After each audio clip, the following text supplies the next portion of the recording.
Hi there. Today we're going to be exploring the subject of Islamism and terrorism. Now this is a difficult subject to tackle just because of the complexity of it. But we're going to try, and we're going to succeed, in fact I would say, in unraveling where they came from, these ideologies, and why we're facing the challenges that we are in tackling these terrorist groups. But in order to do that, we've got to look at the origins of ISIS, the present day terrorist organization which is committing horrendous atrocities right across the world. In the Middle East, they've obviously caused destabilization, mass murder, genocide. We're seeing their actions also in the West, in Western Europe, where they, through using the migrant crisis, were able to infiltrate the various countries of Europe and in fact launch attacks on those populations in France and Germany and so on. And we've seen in fact these very same things happen in the US, the United States, these so-called lone wolf attacks and whatnot, as well as the Boston bombings and the more recent tragedies which have happened in a slew right across the US. So let's get into the nuts and bolts of this. Now, the origin of the present day group known as ISIS, we have to get to grips with that, and we have to start understanding it if we are ever going to properly tackle it. ISIS is led, of course, by Abu Bakr al-Baghdadi, who holds 2 doctorates in Islamic theology and Islamic history. Now, al-Baghdadi was, of course, a student of Musab al-Zarqawi. Now, a lot of you may not be familiar with some of the names we're going to get into here, but it's important that you do become familiar with them in some sense, or at least know about them, even if peripherally, just to have a better understanding. Al-Zarqawi, of course, was, as I say, affiliated with Al-Qaeda, and he was a student of Osama bin Laden. Bin Laden himself was the founder of Al-Qaeda, and he masterminded the 9/11 attacks as well as numerous other terrorist atrocities across Africa, the Middle East, the US, and other various places as well. Now, bin Laden was himself a student of Zawahiri. Zawahiri, Ayman Zawahiri, was the founder of Islamic Jihad. That was a separate sort of terrorist group that split off from Muslim Brotherhood, which we're going to get into in a second. But Ayman Zawahiri, as I say, was not only the founder of Islamic Jihad, but created a brand new method within it in order to accomplish the goals that they were setting out to accomplish. Zawahiri, as well as being a member and founder of Islamic Jihad, was a student of Sayyid Qutb. Now, Sayyid Qutb was a member of the Muslim Brotherhood. Now, this name is going to become quite important to you. And the reason for that is that Sayyid Qutb authored what could be called the definitive jihadist text. And it was titled Milestones. It's known as the terrorist handbook.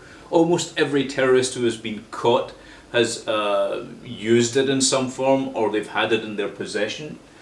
And he was a student, Sayyid Qutb, of Hassan al-Banna, who was, of course, the founder of Muslim Brotherhood.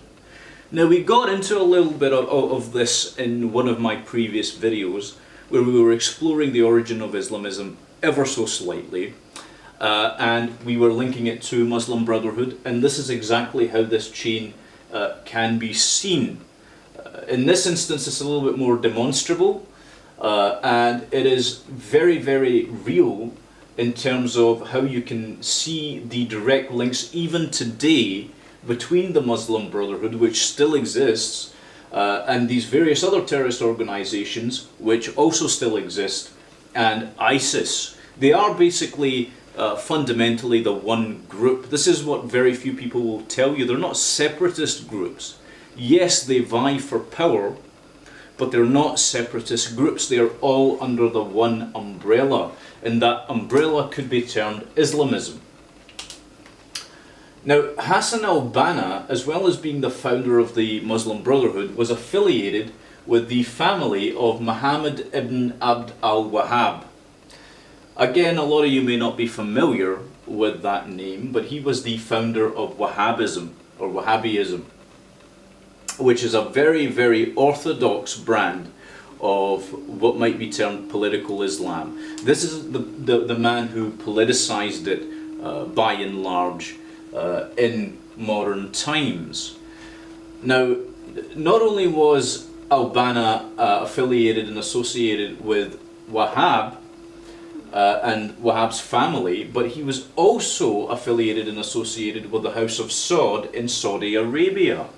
This is one of the reasons why the Muslim Brotherhood worked so hard at keeping and maintaining the House of Saud in power within what is modern-day Saudi Arabia. Saudi Arabia, of course, is named after King Saud, its first king. It didn't exist. A lot of people don't know this, but Saudi Arabia did not exist until it was created by various groups and forces that were looking to shape the structure of the world.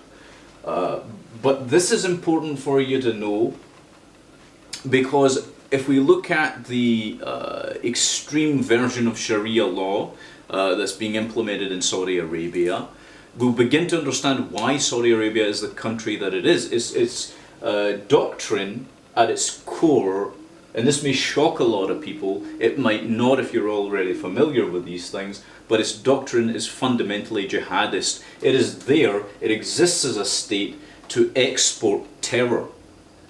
And the really distressing thing about this is that we actually have very close trade ties with them for the purposes of getting oil, for which we pay mass amounts of money to them, with which they actually fund a lot of this terror that is currently sweeping the world.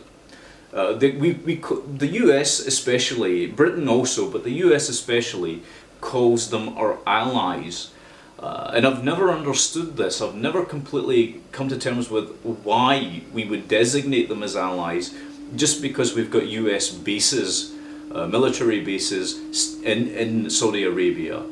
Because that one single country has done more to destabilize that region than virtually anybody else. I mean, it's absolutely shocking.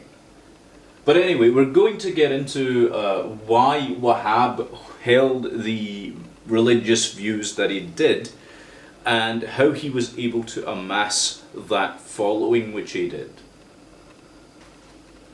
So we have to ask the question, where did Wahhab get his ideology? And we find the answer being that he took it from orthodox Islamic sources. What are these Islamic sources, you might wonder? Well, you have the Sirah, which is the biography of Muhammad. You have the Hadith, which are the teachings and the sayings of Muhammad. You've got the Taqlid, which is the history up to the time of Muhammad. And you've got the Tafsir, which are commentaries on the Quran itself. And finally, of course, there's the Quran, which the Islamic world believes to be a direct revelation from Allah. The first of these works, coupled with the rest of them, so the Quran in coupling with the Sirah, Hadith, Taqlid and Tafsir, constitute what has become known as Sharia law. Now, Sharia law was condensed and put together in this particular book, Reliance of the Traveller, which is the classic manual, it says here, of Islamic sacred law. So it's the legal jurisprudence, but that comes from these 5 books, which are orthodox Islamic sources. So it didn't pop out of nowhere. Wahhab didn't get his ideas from nowhere. Neither did al-Baghdadi. You have to remember, this is a man who holds 2 doctorates, who understands Islamism, and the subject areas for his doctorates were in fact Islam. So he knows what he's talking about in terms of the caliphate, as much as people would like to disavow him from actually propagating Islamic ideology. The truth is that he is. So this is why it's such an uncomfortable territory for a lot of people to talk about these things, because you have to then start directly confronting many of these facts, objective facts, and it can't be done by most people because of political correctness. This is why in the first video, the very first video that I put up, I was explaining the importance of free speech, right? Because we have to be able to talk about these things. And right now, we've got laws that are censoring us from talking about these very things. Anyway, I don't want to go into a tirade about this. I just want to explain the very real dilemmas that we're facing.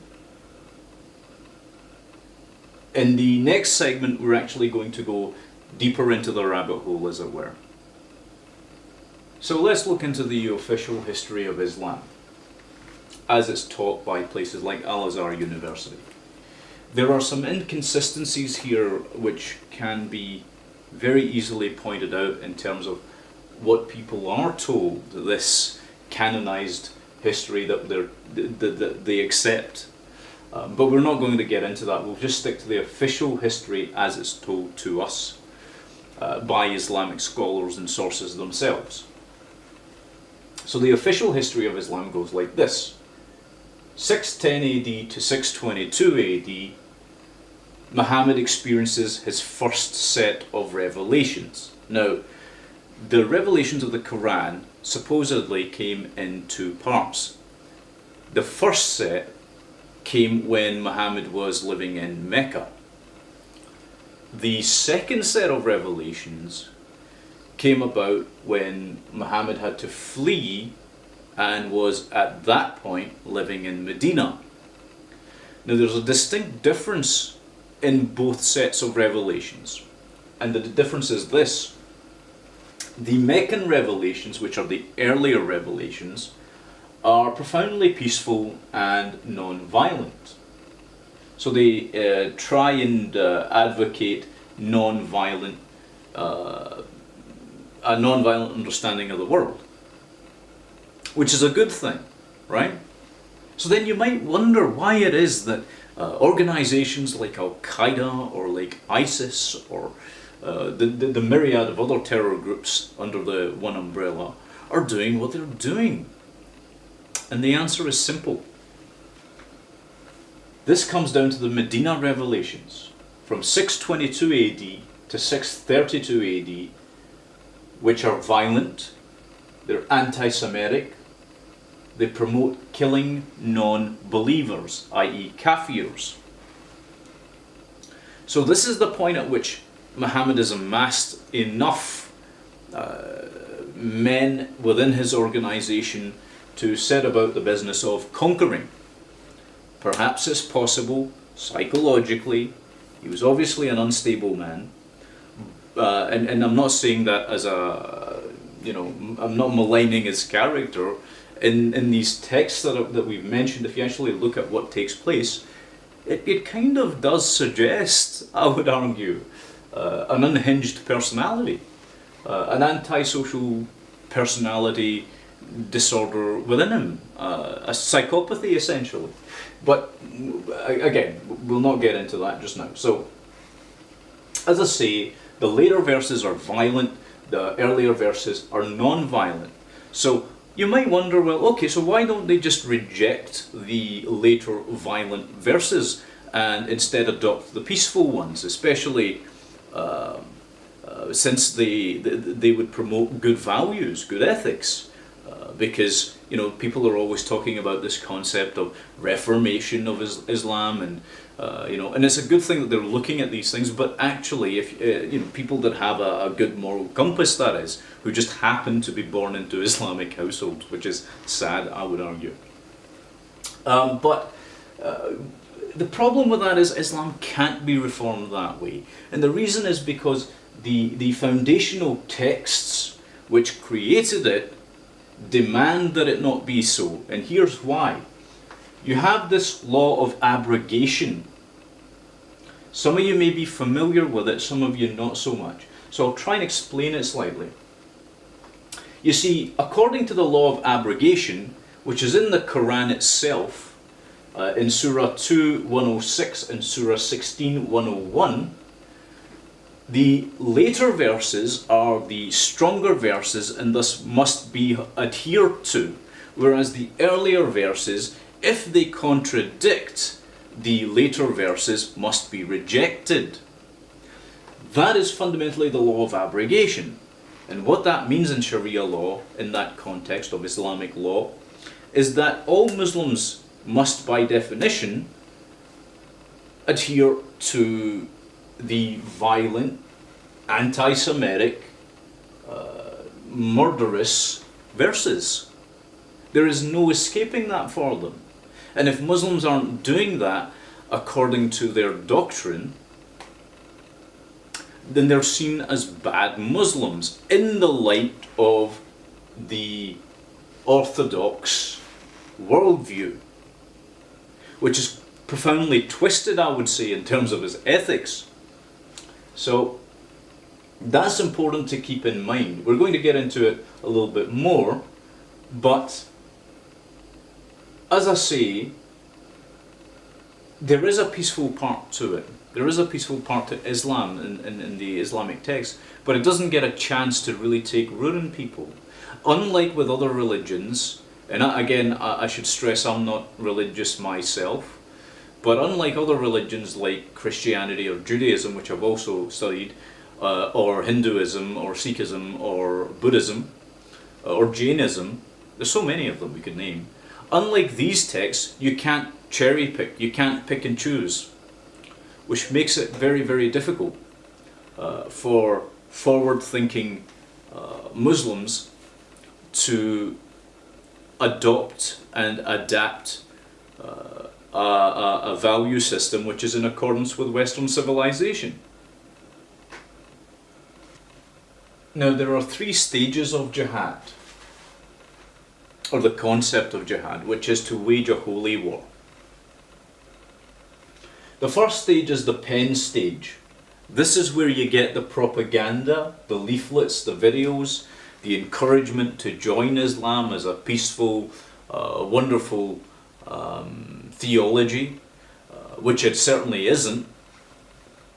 But you'll get that, and we saw that through the 70s, 80s, 90s, and pretty much that stage is always ongoing, incidentally, because they start to run concurrent to each other, these stages. The second stage is the scale stage, where you have the imposition of Sharia law in host countries. Now that might strike a chord with some of you, because you'll be noticing that's already happening, the creeping in of Sharia law, the political movements, the pushing to accept Sharia law in your countries. That's probably one of the most dangerous points to be at, because that's the stage at which you get tipped over in terms of infiltration methods in Islam. The third stage, if the non-believers don't accept Islam, is the sword stage. In the sword stage, as the name implies, you get escalating acts of violence. And again, we're seeing that obviously. See, this is all inside those books that I mentioned earlier, because it's all dependent and based on the life of Muhammad himself. But they don't want you to know that. And the PC police out there don't want you to know that. And the politicians don't want you to know that. That's why this is so terrifying. for people that have obviously, such as myself and many others, who have got an understanding of what this ideology actually is, we recoil in horror because we're seeing this capitulation to an extremist ideology. We're not seeing anyone really combating it. We're seeing the opposite. We're seeing censorship. We're seeing silencing of people that are trying to teach other people. That cannot be allowed. Can't be allowed, especially when we are in the sword stage of jihad. Now again, anyone worth their salt inside the intelligence agencies around the world knows about this. They could tell you. They probably would tell you if their governments allowed them to, because they're fighting this every single day on the front lines. So it's important that you take in as much of this information as you can. Seek out other forms of information as well. Look into other people that are trying to teach anyone who's listening about the dangers of these things.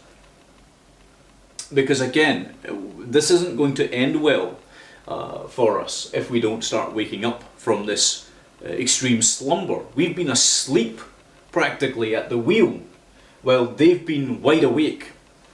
The jihadists have been wide awake. They've been paying attention. And they've been looking for chinks and weaknesses in these countries in order to collapse them. So keep this in mind. Anyway, let's move on. So let's look at some of the official history of Muhammad's life. 624 AD, the Battle of Badr, the entire Banu Kainuka family, the tribe, was slaughtered. In 625 AD, he waged the Battle of Uhud, where the entire Banu al-Nadir family was slaughtered. In 627 AD, after the trenches, the entire Banu Qurayz tribe family was slaughtered. I think we're beginning to see a little pattern here. The women from those tribes were brutally raped and kept as sex slaves.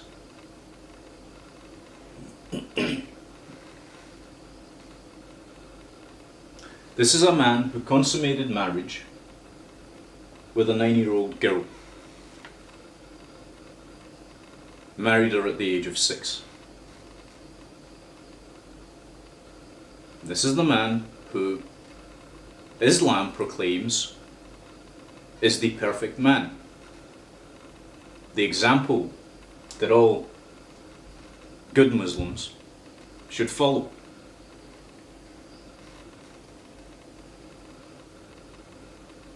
Let that sink in for a minute. The Quran states outright that they have to follow his example.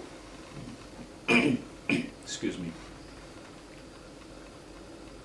And they are following his example. If you look at what ISIS, ISIL, Daesh, if you look at what they're doing right now, right across the Middle East, they are in fact following his example. If you look at what's happening in Germany right now, with the terror attacks and the mass rape of women, the sexual abuse, the damage that's being done to the young and the old alike, they are following his example.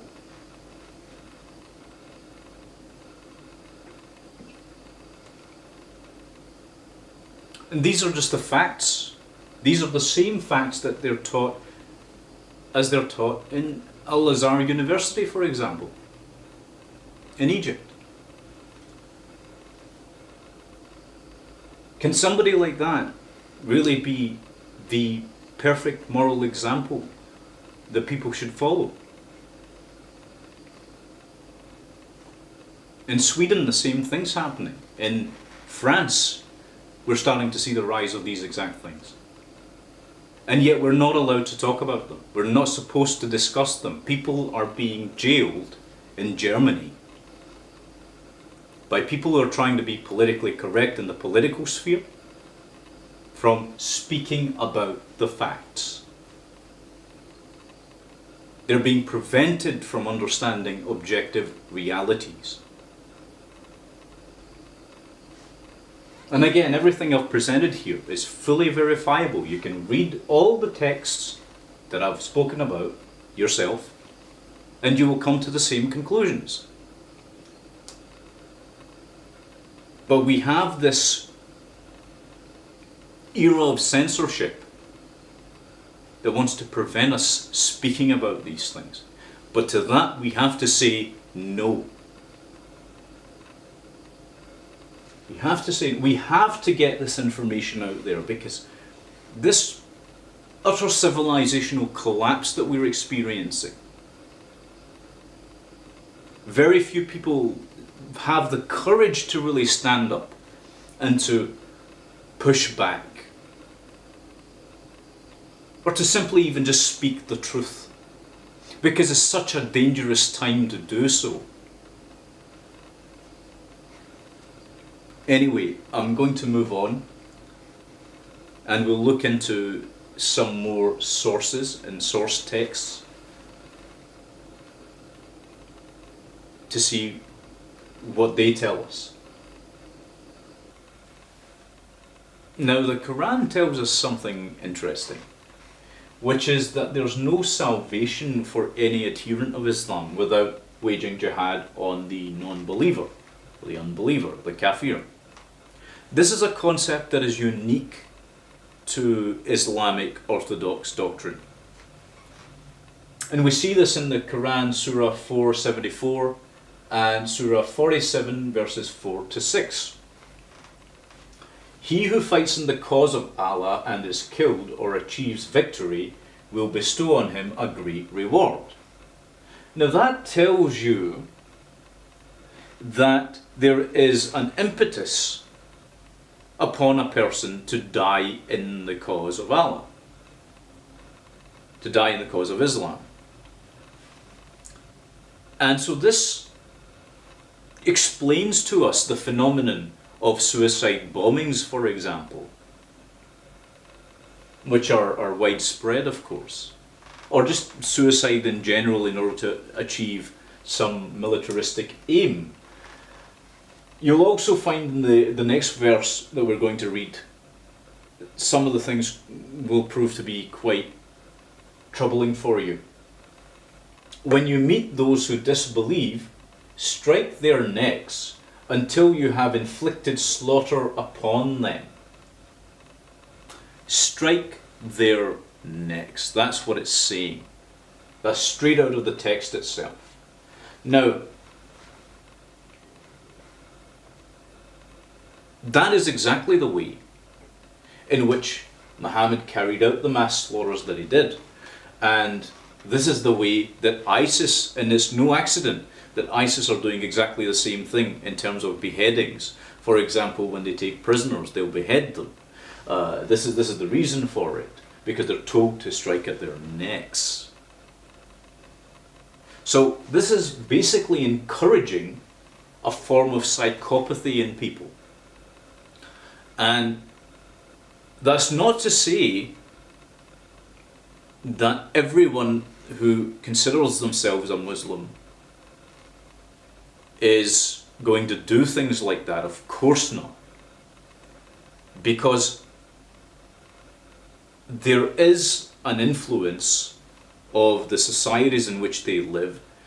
People do have some semblance of sense for the most part. However, the people that are already on the fringes of society are always going to be susceptible especially when they've got this implanted in their subconscious, or their conscious mind even in some cases, to go out there and to become more radicalized. You see, Islam already radicalizes them from the get-go.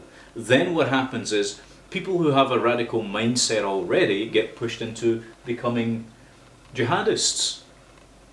So this is why this information again is so important. It needs to get out there. Again, part of the reason why I'm making this video. Many people are trying to